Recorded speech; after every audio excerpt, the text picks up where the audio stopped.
Everyone, this is Glitch. He's going to cover building your blue team arsenal whenever you're ready. All right, everyone. So thank you to IntrosetCon for having me, and thank you for everyone that showed up. I am Glitch, and this is Building Your Blue Team Arsenal. So just a quick disclaimer, views expressed in this talk are mine, do not represent my employer or organization in any way. So just need to get that out of the way real quick. So who am I? So I am an incident response analyst. I have been one for about 7 months now. So just started that. Prior to that, I did have about 3 years of general IT experience. So IT support, help desk. So I was doing that prior to transitioning into my incident response role. I am a recent college graduate, just graduated in December with a bachelor's in cybersecurity. And I do hold 2 security certificates, one being from Cisco, the CCNA CyberOps, and the other from CompTIA being the Security Plus. So given all this information, I like to kind of consider myself still a noob. Definitely someone that is just beginning their InfoSec career. And the purpose for this talk was to go ahead and share my experiences and just different tips and tools that will definitely make you make your transition into InfoSec just a little bit easier. When I first got into it, it was very challenging just to kind of figure out kind of the do's and don'ts, just figure out different strategies as far as how to put myself out there, especially given I had no prior security experience to this. So that was kind of the main purpose for this talk, is just to kind of share that knowledge and those resources with you, so that way that transition for you will be a little bit less challenging. And of course, my Twitter handle @_glitchxr. Go back one. All right, so for today's lesson, we got 3 different topics, and although it does seem kind of short, there's a lot of context kind of packed into these topics. So the first that I'm going to go over is just jobs, discussing different job requirements, you know, reading through those, trying to pick out keywords that you can kind of take away from those to see what you can do to put yourself in the best position possible when you are ready to apply for that job. The next, which is kind of like the meat and potatoes of this talk, are the security tools I'm going to be discussing. So there's different tools that you can use to kind of prepare you for a role in a blue team role. So I'm going to definitely discuss those in a little bit of depth. And then last but not least is the experience. So there's always that kind of that age-old question, how do I get experience before experience? So I'm going to talk and discuss a little bit about different strategies you can use to deploy those strategies to kind of get you that experience that you can translate into interviews. So for job requirements, so let's be honest, who actually reads the entire job posting? I know myself personally, when I would look for jobs, I would typically just kind of bypass the typical job duties and kind of just went directly to job requirements. I wanted to see how I stacked up and what I can do to kind of check off those boxes to see if that was a job that I can apply for and be considered for, just given my experience. And what I learned is that I was missing out on a lot of real core information that's in the actual job description that I was missing out on, that I could have capitalized on. So definitely whenever you are looking at those different jobs, don't just bypass, or don't do what I do, just bypass the job description or the task. Definitely look into those, because there's different tidbits of information that are in there that will kind of stand out and help you to try and maximize the best possibility that you can for getting that interview. And take notes of the security tools that are used by the company. And a lot of the job descriptions that you're going to see in the next slide, they explicitly list out what tools that they're using. And I never considered this before, but if they're listing those tools out, what's to stop you from looking into how those tools operate, how an organization can utilize those tools to better secure their infrastructure? So in this slide, I just took a couple screenshots from different job postings through Indeed. And a lot of them are almost kind of saying the same thing. There's different tools that they're utilizing in their organization that a lot of their security analysts are using, day to day. And if you're able to kind of see these things, then you're able to kind of add that to your arsenal. So, for example, the upper left-hand corner, we have, Wireshark. So they're obviously using Wireshark in their day-to-day operations, and that's something that I can download from their website and basically just play around with, add different PCAP files into it, just to kind of get a sense as far as how those tools operate and how you can extract valuable information from those tools. So first and foremost, what is a SOC? So as you can see, the source I pulled from Rapid7, and basically what a SOC is, it's a security operations center. It's typically kind of the centralized unit that a lot of analysts will kind of work in and out of. And that's where a lot of alerts for different security incidents will come through. The analysts will typically receive those alerts from different various security tools and pretty much resolve those issues as they come about. So the first security tool I want to talk about are SIEMs. So SIEMs are security information and event management. And typically what these tools will do is aggregate data from various sources within the organization and filter it into one medium. And what I have here are just different examples of either free versions or tools that offer free trials for their SIEM products. So you can see here we have Graylog, Snort, Splunk, ElkStack. All these again are free, or they actually have free trials that you can utilize. I know with Splunk, you can download their enterprise version of Splunk and utilize that for 60 whole days to kind of prepare you for, a job interview or for a job role that you're looking, to be considered for. And just utilizing those tools to kind of not only become familiar with it, but be able to proficiently articulate what it is that they do and how you're able to utilize this tool to extract valuable pieces of information. So definitely understanding the basics is integral to being able to articulate that. So whenever you're in an interview and you're being asked about what is a SIEM, how can you utilize a SIEM to respond to incidents, you'll definitely be prepared to answer those questions. So one thing I did, I was actually preparing for an interview for a SOC analyst, and I knew that they utilized Splunk as their main SIEM. So prior to the interview, I downloaded Splunk, utilized that 60 days free of Splunk Enterprise, and I went to threatfeeds.io. And if you haven't been to the site, it's definitely a valuable site.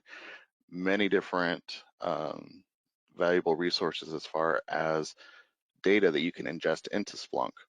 And that's what I did. I went ahead and ingested that data into Splunk and basically went ahead and, one second.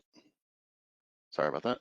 Went ahead and just kind of maneuvered my way through those feeds, just kind of getting familiar with what data is being extracted in that Splunk interface. And being able to do that prior to that interview allowed me to articulate the best possible way I could as far as how Splunk is reacting.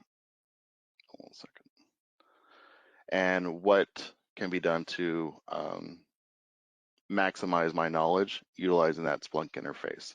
So like I said, again, different tools are available for free or free trial versions, and definitely recommend to go ahead and utilize that to your advantage prior to your interview or preparing for that job role. The next tool are intrusion detection and intrusion prevention systems. So I got this from Palo Alto Networks, and they're similar, but there is one main difference, is that intrusion detection systems are going to detect any type of potentially malicious activity and send you an alert. They're not going to do anything as far as stopping that malicious activity. All it's going to do is send you an alert saying, hey, notice something that might be suspicious. It requires your attention. Go ahead and take a look at it. The intrusion prevention system is going to do that as well, but it's going to actually stop any potentially malicious activity from happening. And that definitely requires some sort of configuration on your part as far as knowing what to block, what to allow. So we'll talk a little bit more about the intrusion detection system first. So there's host-based intrusion detection systems and network-based. So with host-based, it's isolated just to that endpoint that the intrusion detection system is installed on. It's not going to, alert you on anything outside of that particular endpoint. So in a home lab, if you're going to utilize just the host-based, just be aware that it's only going to detect any alerts on that particular host. Network-based intrusion detection systems are going to alert you on anything within the network that you have configured for that. So definitely having that familiarity on use cases for those two or for intrusion detection system within the organization is definitely going to go a long way as far as being able to articulate that. And here are a couple of different examples of, again, either free or free open source or companies that are offering free trials for those. So we have OSSEC, Security Onion, Zeek, and Suricata.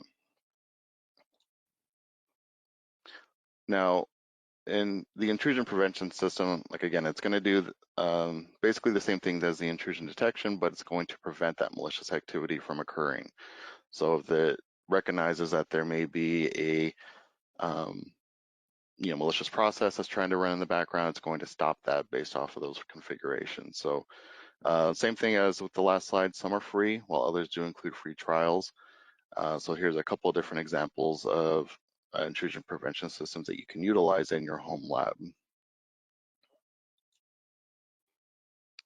The next tool is going to be vulnerability scanners. These are very important because what they're going to do is scan and detect any vulnerabilities that are currently present within the organization. So understanding the use cases of the vulnerability scanners is definitely going to go a long way. Not only are they identifying vulnerabilities, but they're reporting on those vulnerabilities in order to evaluate the risk associated with them. Typically in an organization, whenever that information is presented, usually there's other teams that are going to come in to kind of discuss remediation for those particular vulnerabilities. And so when they're evaluating the risk, there's a couple different things that they can do. We can either accept the risk based off of like a cost benefit analysis. We can mitigate the risk utilizing the tools that are already in the organization, or transfer the risk to a third party. And within these vulnerability scanners, there's two different types of scans that could be used. One is internal, which is within your internal network, and the other is an external scan, which is basically kind of scanning the perimeter of the network just to see if there's any vulnerabilities where outside attackers can penetrate your network. We also have a couple different examples that you can utilize. Again, either free open source or free trials. So we have Insight VM from Rapid7, we have Nessus, and OpenVAS. The next tool we have are firewalls. So firewall, the network security device that's going to monitor incoming and outgoing network traffic. And based off of the rules that you have configured, it's going to either allow or block that particular traffic from coming into your network. Typically firewalls have always kind of been that first line of defense whenever you're securing your network. And they can either be hardware, software, or they could be both as well. So within our firewalls, they're usually placed between areas of low and high trust. What that does is pretty much kind of act as like a barrier to keep your sensitive assets and information safe away from anyone that's not authorized to view that. And it's going to manage traffic using filters or lists that you configure. And there's multiple different firewalls that are available. There's web application firewalls, next generation firewalls. So kind of having that knowledge on the different types of firewalls and their applications will definitely help you whenever you're interviewing for that security role. There's a couple different examples here of the different firewall that you can utilize. SonicWall is a free firewall. There's also Palo Alto, Cisco, and Fortinet, which are paid firewalls, but some again they do offer free trials. So now that we kind of have kind of like a bird's eye view of the different security tools that are involved um, within a security operations center, now how do I use these tools? So there's a couple different resources that you can use that I've found. One being YouTube. A lot of people utilize YouTube to pretty much learn about anything. So what's to stop you from learning security tools from YouTube? All I did was just type in CrowdStrike. CrowdStrike has their own, YouTube page that actually tells you how to install their tools, gives you brief overviews of, the different dashboards that those tools have, and just kind of give you familiarity with those particular tools. So YouTube's definitely a great resource. Just be cautious as far as because anyone can upload the content. So you definitely want to stick with the actual content from the company or that organization just to make sure you're getting the correct information. Another resource is Udemy. There's always kind of I guess, different viewpoints on Udemy because again, it is based off of user content. So definitely kind of approach this, with caution just to make sure you are getting the right information. But I typed in intrusion detection. There's over 1,000 results on videos that cover intrusion detection. So that's also another resource that you can use. That's more paid content, so just be aware that if you're going to be signing up for there are some free courses on there, but a lot of them actually do have a lot of the content is pretty much fee-based, so you'd have to pay to access that course. Another third-party resource is Pluralsight, or sites like Pluralsight, where it's more subscription-based.